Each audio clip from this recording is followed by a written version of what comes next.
I hope he's not just saying the right things. They get to the ring and also do the right thing. He's preparing for this fight. He's been really preparing, training harder. Even his sparring partner, Fury, not Tyson Fury. The father also spoke that AJ's, they've studied Kubrat Pulev's moves, his new technique and everything. Then I saw one training that is good with body shots as well, punching AJ. But like they say, sparring is completely different from when you get to the ring. I think AJ has what it takes. And we can't remember the last time we saw AJ fight. So now he knows what's at stake. Even though I don't want him to take on Tyson Fury, I'm just scared for him for that fight. But at least, if there's any chance of making that fight, this is the fight he needs to win. He learned his lesson. Now he's better with his footwork. He's better with his movements. He just needs to be more direct with his punches. I think he can take on Pulev, but many are actually underrating him. AJ is a walk in the park for him. But in boxing, like Wilder would tell you, he just needs 2 seconds. You may give him everything, all the punches. When you probably miss a step or something, especially counter punch. I tell you, counter punch can be deadly. You are ready to go, you take one, and you are down. They call it the eraser. And I think they train for 2 things, taking punches and also the body shots. I was seeing a highlight of Povetkin a few days ago. Povetkin may not hit you on the face, but when he hits your side, you know there's something hitting you. That's probably why they were training AJ, giving him punches on the side, but it's not the same thing. Even if the punch he's receiving in training is heavier, the force that comes with it is completely different, and he can take as many punches as you give to him, but a split second can change everything. I also saw one fight of Manny Pacquiao. He won everything, but the last second, before the bell, 59 seconds, he just got a punch on the face, and that was it. And was it the one against Manuel Marquez? Yeah, just one punch, and that was lights out. And when you receive those kind of punches, lights out, it's completely gone. So it's an eraser. That's why I think I like AJ working on his footwork, because if you are not careful, one of the things I don't like seeing in boxing, why I pity the boxers, is the counter punch. When you give everything, you have to throw a punch. Then the next thing, you are receiving one. You are going down completely. It takes time. It takes grace in quotes for you to come back up again. But I think AJ should do enough to win it. But again, he has to be very careful. We've talked about Russians, Ukrainians. They are good at everything. You just have to be careful with them, know when to go forward. But I think, like everybody has said, Andy Ruiz fight has taught AJ a different lesson entirely. His fight against Klitschko taught him how to go for lengthy games. They learned from there. Then Andy Ruiz let him know that boxing is not all about knockout. Just win. Just win. And I think he'll come to this fight and keep his distance, go for the punches when necessary, and work on it. And like they say, the best time to make mouth in boxing is before the fight. Give all your best prediction. They are both ready. But obviously one of them will do well. We've seen draws in boxing, but it doesn't look like a fight that will end in draw. Pulev, calm, cool-headed, knows what he wants.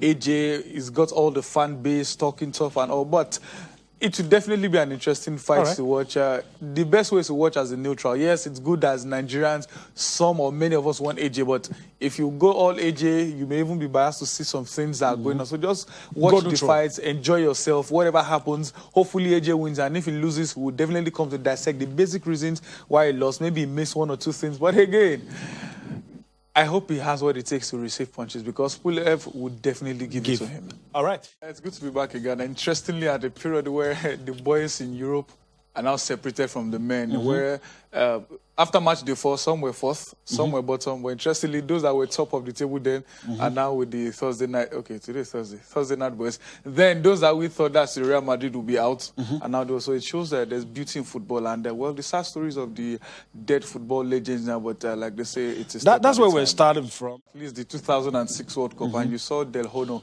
do a celebration like this. Well, that's where it came from. It was a tribute to Rossi. Like they say, you rightly said, they were not favorites. They were not even in contention to win. But there's a certain man that stood firm. Is the definition of a goal poacher. If you remember what Filippo Inzaghi did in his playing career, if you remember Ruud van Nistelrooy, then you would imagine who the even Toto Schilacci and Italian, even though they didn't win the World Cup. But there are a lot of similarities. Yes, it just I think interestingly, Italy have them in numbers, both before and now. Remember the Natalis and Kubo. Exactly. Rossi was more like, maybe he was the one who paved the way for them. Okay, you don't have to run around the field to be a goal scorer. If you stay in your position, the goals will come for him. And it's sad that he had to die at 64. Now we're still talking about the Maradona is still on, Papa Diop also still on. And I think all this shows one thing, also a wake-up call for Nigeria. We've had legends in Nigeria too that have died. Rashidi Yekini, Shuaibu Amodu, the big boss, Stephen Keshi himself, but no remembrance. I saw how Diop was buried. You will actually think it's the president of the country that died. We all saw Maradona, now we're expecting for these two legends as well. I think it's a wake-up call. One thing to learn from this is legends are never forgotten. Yeah. Well, if you look at Argentina's record before then and now, you will know he did a big job for them. It has shown over the years that having Messi does not guarantee anything. And Messi's greatest achievement with Argentina all through his career, I mean, the national team was under Leandro, and they're winning the best player at the World Cup in 2014. And, well, you can say they have the quality, they have the players, but guarding them to go that far, like you rightly said, just too late. They thought probably we could get to the penalties and maybe favor will shine on them after losing penalties at the Copa America, but they lost in that game. But since the Maradona era, if there's one man they will be thankful to for leading them this far, it will definitely be Leandro Sabella, taking them to the World Cup final. And he had a few stints in club side as well. Even his playing career, he also played in England. His name is also a compound name in football. You cannot think of coaches that did so well in their playing and coaching career. You definitely think of him. You know, for me, Sabella ranks high. Which ideas? Some will even say, you probably could have dropped even lower than that. Although the truth is, I don't know how FIFA rankings are done anymore. There was a time they will tell you it's 5 years coefficient. There was a time they tell you whatever happens now will pile up over time. But now we don't know anymore. I remember when Nigeria was doing well at the points, they said it's not now, it's accumulation. Then suddenly when we lost, immediately reflected in FIFA rankings. So we don't know what's happening. But like you rightly said, for now, at least we are sure of the end of 2020. Nobody can debate it. You rightly said, we didn't win any game in 2020. You can say against opponents, but it doesn't matter. It would have been better to play nobody to win than to think you have to. Important games are good, but if at the end of everything we had chances to probably won two, that's against Serie alone, but probably for whatever reason, we didn't win the two games. Now we are here. Maybe if we had won one or both, we may have gone higher, but you can't tell me Senegal doesn't deserve, especially Algeria, the current African champions, and they pick. When I think about Algeria before the World Cup, how bad they were. The only reason they defeated Nigeria was because of our, Nigerian way that we omitted. We added a player that was not meant to way. So they could have even drawn that game as well. Thankfully, we still qualified for the World Cup. Then suddenly after that, we saw a new Algeria entirely. They play both West African and North African side. They play good brand of football with muscle. They won the AFCON and they are still not stopping there. So their rise is not surprising to anyone. Believe me, very soon they could probably get to second or even first. But for we Nigerians, I think, 35th is not so bad. Italy, they've been impressive since Mancini took charge, playing a different brand of football entirely. So they are not surprising. On the rise. For Belgium, 3 years running, they are still there. And they will likely remain there because they got to the final of the Nations League, and looking at the Euros and everything, it looks like the golden generation is peaking at the right time. Just unfortunately, they may not win anything. Football can be that brutal. You play well, you do everything, and you win nothing. For Brazil, 100% record in their qualifiers. Then Argentina, I think Argentina dropped points once. These teams are still the top. If any one of them drop, but I'm just worried for Uruguay and Mexico. England in fourth. England in fourth. This is probably one of their worst, in quotes, qualifiers in a long time. England seldom drop points in qualifiers, but despite dropping points 1 or 2 times, they still found a way to pick up points. They always qualify for tournaments. They always qualify doing well at the tournament. That's another story. That's why they were so excited about the last World Cup coming home, thinking they were good. That was their biggest achievement at the World Cup in God knows how long. I think since Italian 90. Even though I think 2014 was when the talk of goal line had to come up after the Lampard goal. Was it 14 or 2010? 2010. So they've always had players. I don't just know what the problem is. When they gather together for the national team, it just doesn't work so well. Portugal now, interestingly, they have better players than when they won the Euros. They are playing better, sort of. And there's still a certain Cristiano Ronaldo that they still find a way to get into that mix. A breed of old generation. Don't forget, Pepe is still in that squad. And Rui Patricio, both for club and country, has been very, very solid. I fell in love with Alves too, hanging around somewhere.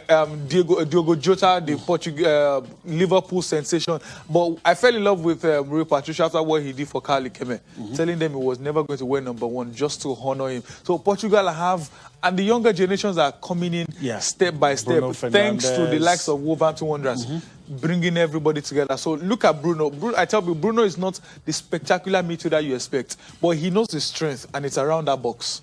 When Bruno is there, Bruno can shoot 10 times in a game. And believe me, at least one of them will get to the back of the net. So and there's still Bernardo Silva somewhere. Yeah. I mean, it's a good... And old Joao Martinho, whenever he plays, you know, there's a midfield Marshall, there's Ruben Neves. They have more than enough. Now they are growing. They've grown from where they left off. Yes, they didn't make the Nations League final this time around, but look out for them in the World Cup final. You know, there's something there, and Lukaku seems to have found a lease of life since he moved to Inter Milan, scoring goals well, and there's a certain midfield maestro in Kevin De Bruyne. When De Bruyne is there and they're an attacker, just know you'll be scoring goals. My personal favorite, Axel Witsel. I mean, people don't rate him that much, but interestingly, solid player. Very, very solid. His playing style is unique. He's not the very aggressive kind of DM, but you know, he's sleek. Like Wilfred Ndidi, they hardly get booked, but they will get the ball from you willingly and get their job done. I think I respect Witsel as well. All right. Okay, so one of the most important things now is we are hearing about player signings. I think it's a positive step, sort of, even though we want to hear more details. But yes, we are knowing it. Sometimes before now, you just hear that 30 players were released, 40 players were signed. That's the only information. Then when the league starts, oh, okay, this guy is here. You see this guy train with this guy 2 weeks ago, and he shows up playing for this other team. So I think it's a positive move. Just that we can do more. We can hear details of how many years are they signing, how many millions are they signing, what's their salary and everything. But I think it's positive. So Abia Warriors are one of the teams that they've been consistent in the NPFL. Fine, they are not winning, but at least it's a difference. Everton are not winning the Premier League, but you can't tell me Everton have not been consistent. The fact that you avoid relegation every year is a big plus for them. So I think Abia Warriors are doing well. Then when you're talking about football club in Abia, you hardly hear Abia Warriors. Because especially when the success of Enyimba, so when they are talking about football club, the only thing you'll be hearing is Enyimba. It will take time for you. There's another club here, but they also have their fans too. The locals there support them so well. But interestingly, even being in Umaya, you think they will have the noise because they're in the state capital, but no.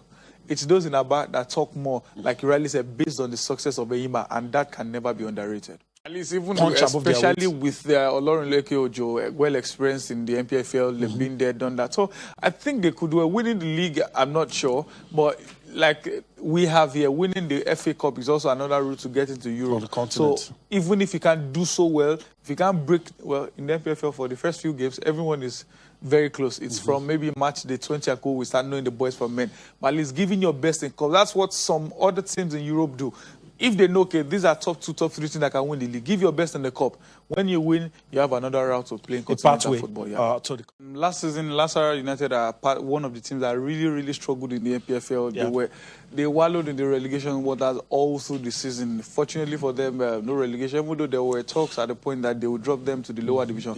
We don't know what they will do if they are dropping or not, but at least as of now, we don't even know when the league is starting. We don't have real information from the LMC, but at least we know they are still part of the NPFL. Whatever happens later on, we'll it's know left about to be that. seen. It's left to them. And they're one of the teams in Nigeria that have also played in both the CAF Champions League and CAF Confederations Cup. I think Confederations Cup twice, then the Champions League one. So I wish them all the best for the new season. And well, since they also have one Obaje in their team, maybe when the two teams meet, we will see the battle of the brothers. But let's see what happens for the new season. Now it's like everyone is starting afresh. What happened last season is gone. Even though the season was not concluded, but at least we needed the representatives on the continent. Now it's a new start, a new fresh. Many northern teams struggled in the NPFL last season. This is another way to start over again. Forget what happened last season. Get the players you think you need.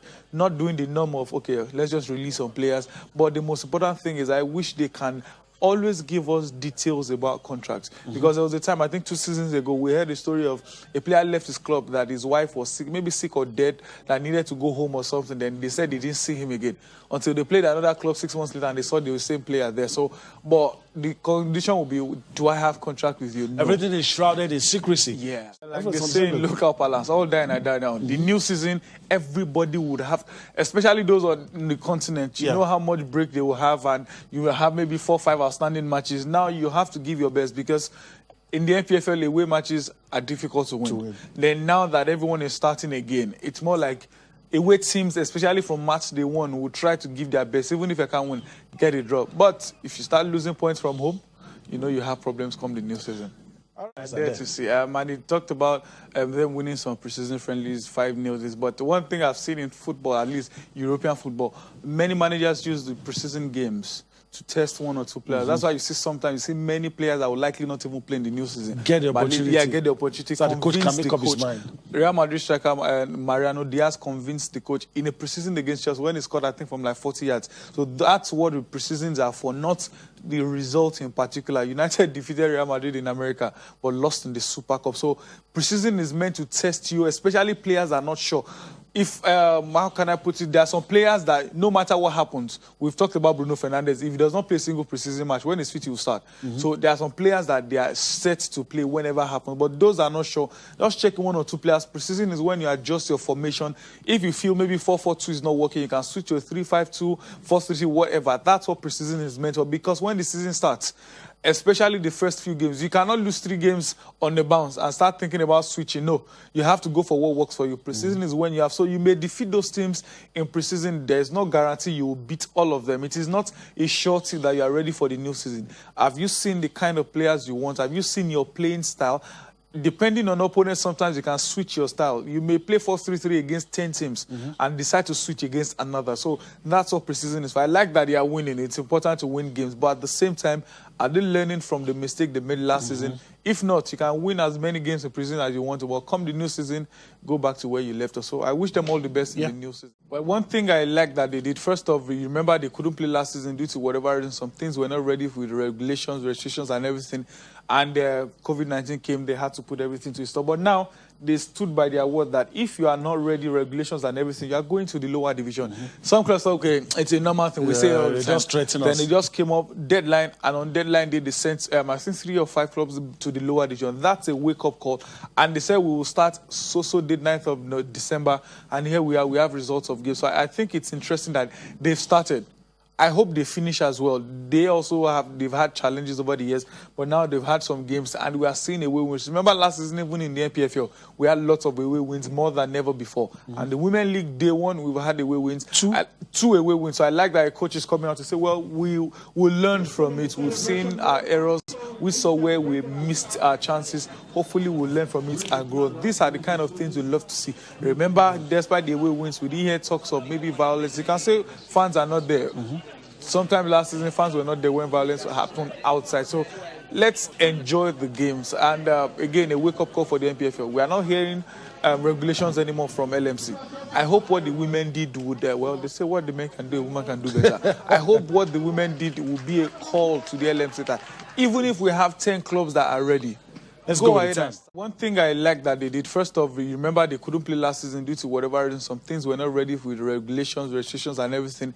And COVID-19 came, they had to put everything to stop. But now, they stood by their word that if you are not ready, regulations and everything, you are going to the lower division. Some clubs say, okay, it's a normal thing. We say all the time. Then they just came up, deadline, and on deadline day, they sent, I think 3 or 5 clubs to the lower division. That's a wake-up call. And they said we will start date 9th of December, and here we are, we have results of games. So I think it's interesting that they've started. I hope they finish as well. They also they've had challenges over the years, but now they've had some games and we are seeing away wins. Remember last season, even in the NPFL, we had lots of away wins, more than ever before. And the Women League, day one, we've had away wins. 2 away wins. So I like that a coach is coming out to say, well, we'll learn from it. We've seen our errors. We saw where we missed our chances. Hopefully we'll learn from it and grow. These are the kind of things we love to see. Remember, despite the away wins, we didn't hear talks of maybe violence. You can say fans are not there. Sometimes last season, fans were not there when violence happened outside. So let's enjoy the games. And again, a wake-up call for the NPFL. We are not hearing regulations anymore from LMC. I hope what the women did would, well, they say what the men can do, a woman can do better. I hope what the women did will be a call to the LMC that even if we have 10 clubs that are ready, let's go ahead and start. Let's enjoy our football. Some persons say Real Madrid are very lucky for finishing first because every other Spanish team finished second. It means they can't play any of them, and they can't play the team from their own group. So they have options of Atalanta, Lazio, Leipzig, or FC Porto. They'll be hoping probably to play FC Porto. But they're one of the big surprises. Many, as at match day 4, they were bottom of the. People were wrecking them like these guys. Real Madrid, the Europa League, and as at then, United were top of the group. But see what has happened. Switch now. United are in the Europa League and Real Madrid, and it's what they call champion stuff. Sometimes when you expect the big boys to step up, that's exactly what they do. And incidentally, the old men, the old guard, are the ones really working wonders for them. Sergio Ramos in defense, Luka Modric in midfield, and Karim Benzema up front. There's nothing new to say about Bayern Munich. They're like a commentator said that they're a landmark team. You sometimes use them to describe other clubs. Okay, the team that thrashed a certain team 8-0, this one, that's what they are. And Dortmund also hustled to finish first in their group. Chelsea confirmed their first place when they defeated Sevilla on match day 5. And that one, it was done and dusted. Even if they had lost their last game and Sevilla had won 100-0, it wouldn't have counted because in Europe, it's a head-to-head. Every other thing is secondary. Juventus, people say Ronaldo scored penalties. I tell them the 2 penalties are the reasons why Juventus are top of that group. If the game ended 2-0, Barcelona would have been first, Juve second, and now they finished there 3-0. Interestingly, did you notice the Twitter battle between Barcelona and Juventus? After the first leg, Barcelona were like, we brought the real goats, don't worry. And Juve told them, nah, you checked it up in the wrong dictionary. We will bring the real goats to you. And immediately after Ronaldo scored 2, they just go, we kept to our word and retweeted us. So Manchester City also qualified before that game. And you would know that Pep Guardiola had his eyes on the Manchester derby at the weekend. De Bruyne didn't start. Raheem Sterling, Cancelo, Ruben Dias was not even in match day squad. Gabriel Jesus and Aguero were both on the bench. I think he knew even if they had lost that game, then he brought on Raheem Sterling. Brought on Aguero to just have the run into the game. You can say Sterling, they shouldn't have played, but there's nothing wrong with having a run in 45 minutes. Now all focus is back to the weekend game. And PSG, even if they had lost, United were out already. They had qualified, but they needed to win the top of that table. And they did it in style, 5-1. And again, nothing new to say about Real Madrid. They needed to fight, and they did fight. All right. Many have said that thing over time, but it's the way it is. Now the new league will be starting again, 3rd-tier league. I think next season, then that teams from Europa too can also. I think it's more like just to make it more enticing.